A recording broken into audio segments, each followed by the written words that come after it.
Dear friends, today I would like to outline about Buddhism in brief. For Buddhism, numerous interpretations and expositions have been given by foremost scholars and prominent intellectuals who have immensely studied Buddhism in the globe. However, 26 centuries ago, Dhamma Vinaya is the exclusive and peculiar word the great master, the Gautama Buddha, has pronounced and proclaimed for the reality or the truth he founded. Some scholars have characterized and distinguished the teachings of the Buddha as the way of life and philosophy. It is beyond modern philosophy and psychology. It is the path of purification and path of freedom. Freedom from bondage to liberation. Freedom from cruelty to compassion.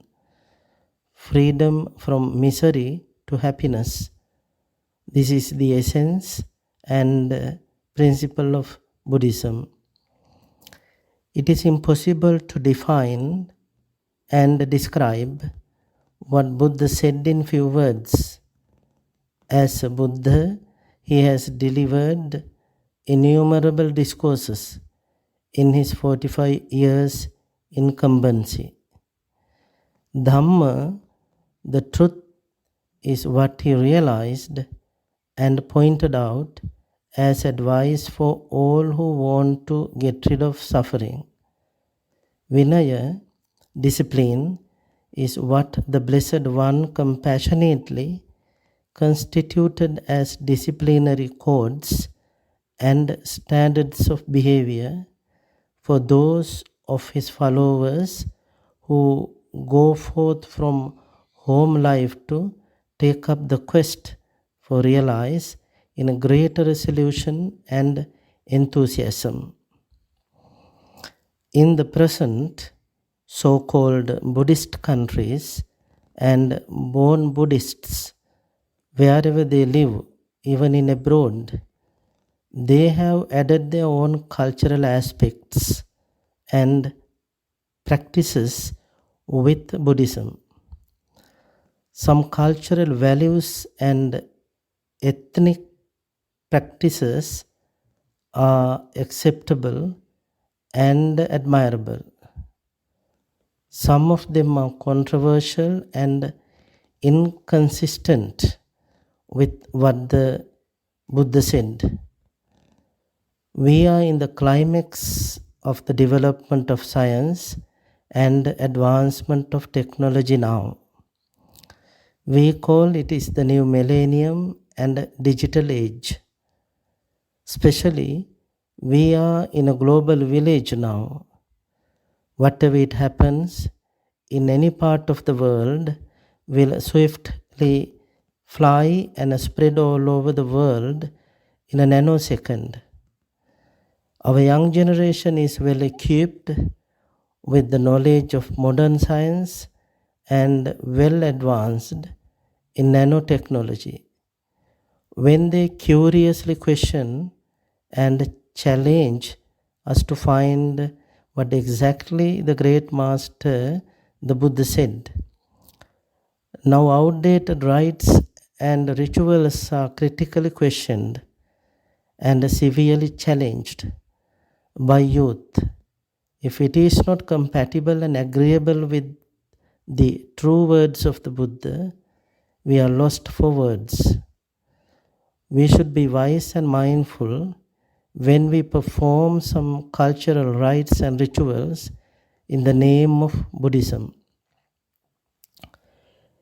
In Buddha Dhamma, generosity, morality, and practice of mindfulness are the key and paramount factors should be practiced for lay followers of the Buddha.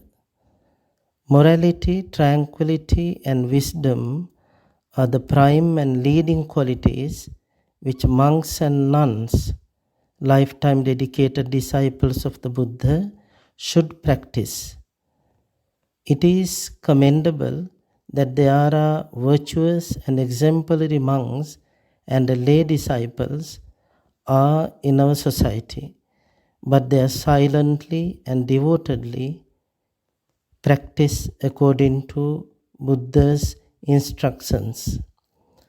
Unfortunately, now Buddhism has been politicized and modified by some hypocritical politicians and monks who support corrupted politicians to make innocent citizens fool and mislead.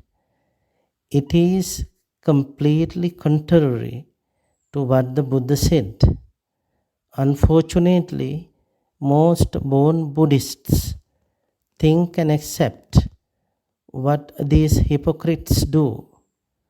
But in Buddhism, there is no room at all for these blind faiths and beliefs. Be wise to understand what the Buddha said and be honest to be pragmatic disciple of the Buddha.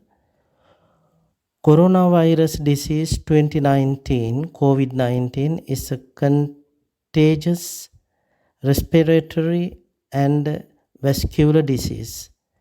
It is currently an ongoing global pandemic.